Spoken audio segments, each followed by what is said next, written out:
பசுமை தாயகம் என்ற அமைப்பை நிறுவிய சமூக நீதி போராளி மருத்துவர் ஐயாவை வணங்கி இந்த உரையை துவக்குகின்றேன். ஏன்னா மருத்துவர் அன்புமணி ராமதாஸ் அவர்கள் பசுமை தாயகம் தலைவராக சில காலம் பணியாற்றினார். அதற்கப்புறம் அவர் அரசியலில் மிகவும் தீவிரமாக ஈடுபட்டு இருந்தாலும் பசுமை தாயகம் நிகழ்ச்சிகள் எதையுமே விடமாட்டார். ஒரு வருடமும் ஏதாவது ஒரு நிகழ்ச்சிகளை செய்து கொண்டிருப்பார். பொறுமை கடலிலும் பெரிது, ஞாலத்திலும் பெரிது அப்படிலாம் பேசிட்டோம். அதெல்லாம் பொறுத்தார் ஆனால் பூமி ஆழ்வார் என்பதும் தெரியும். அந்த பொறுமைக்கு என்னுடைய கணவர் தான் இன்னைக்கு மிகப்பெரிய உதாரணமாக இருந்து கொண்டிருக்கிறார்.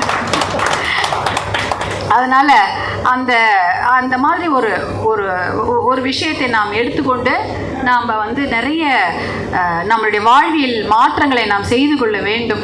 அப்படி இருந்தால் தான் எந்த மாநகரமாக இருக்கட்டும், கிராமமாக இருக்கட்டும், எதுவாக இருந்தாலும் நம் வருங்கால சந்ததியினருக்கு நல்ல ஒரு உலகத்தை நம்மால் விட்டு செல்ல முடியும். அந்த புத்தகத்தில் அவர் தன்னுடைய பால்ய நண்பனோடு சேர்ந்து விளையாடி அந்த ஜாலியாக போகுது, சந்தோஷமா ஒரு சின்ன குறும்போட போகுது, ஒரு சின்ன விளையாட்டா போகுது.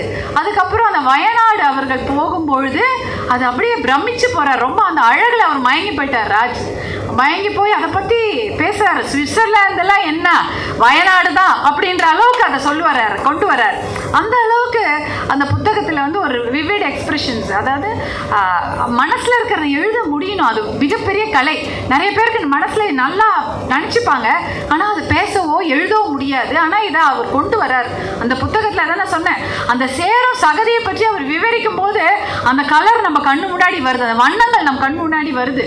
அந்த சத்தத்தை பாறை உருண்டு வர சத்தம் கேட்கும்போது காதில் கேட்குது. அந்த அளவுக்கு அந்த படம் அது புத்தகமாக நம்ம படிக்கிறோம், ஆனால் நம்ம மனசில் அது ஒரு படமாக விரிகிறது.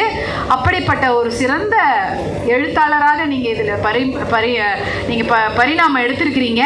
உங்களுக்கு என்னுடைய மனமார்ந்த வாழ்த்துக்கள். ஏன்னா அந்த புத்தகத்தில் வயநாடு பற்றிய நிகழ்ச்சிகள் மட்டுமல்லாமல் அந்த ஒரு சின்ன சின்ன, அதாவது ஒரு பக்கம்தான் ஒரு பாகம்னு போட்டிருக்கீங்க. அது கிட்டத்தட்ட முன்னு பக்கமும் பின் பக்கத்துல ஒரு பாகம் வருது. வேகமாக படிக்கக்கூடிய அளவுக்கு நிறைய விஷயங்களை அதை கொடுத்துருக்கிறீர்கள். அதே போல் நீங்கள் அதில் நிறைய விஷயங்களை டச் பண்ணியிருக்கிறீங்க. அந்த மஞ்சள் சரக்கொன்றை, அந்த ஒரு அழகுக்காக நாம் ஒரு காட்டில் அந்த ஊருக்கு சம்பந்தமில்லாத ஒரு மரத்தை கொண்டு வைக்கும்போது அதனால் ஏற்படும் பாதிப்புகள் ரொம்ப அதிகம்.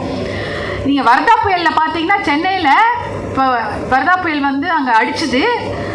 அப்போ அங்கே விழுந்தது மொத்தமாக ஃபாரின் மரம் தான். அந்த ஊரோட மரம் எதுவுமே உழலை. நம்ம ஊரில் எந்த மரம் வரமோ அந்த மரம் உழலை. ஆலமரமோ புளியமோ அதெல்லாம் உழலை. புதுசாக வைக்கிறாங்க பாருங்கள் வெளியூர்லேருந்து அழகுக்காக, அந்த மரங்கள் தான் முதல்ல விழுது. இதெல்லாம் நம்ம நேரடியாக நம்ம பார்க்குறோம்.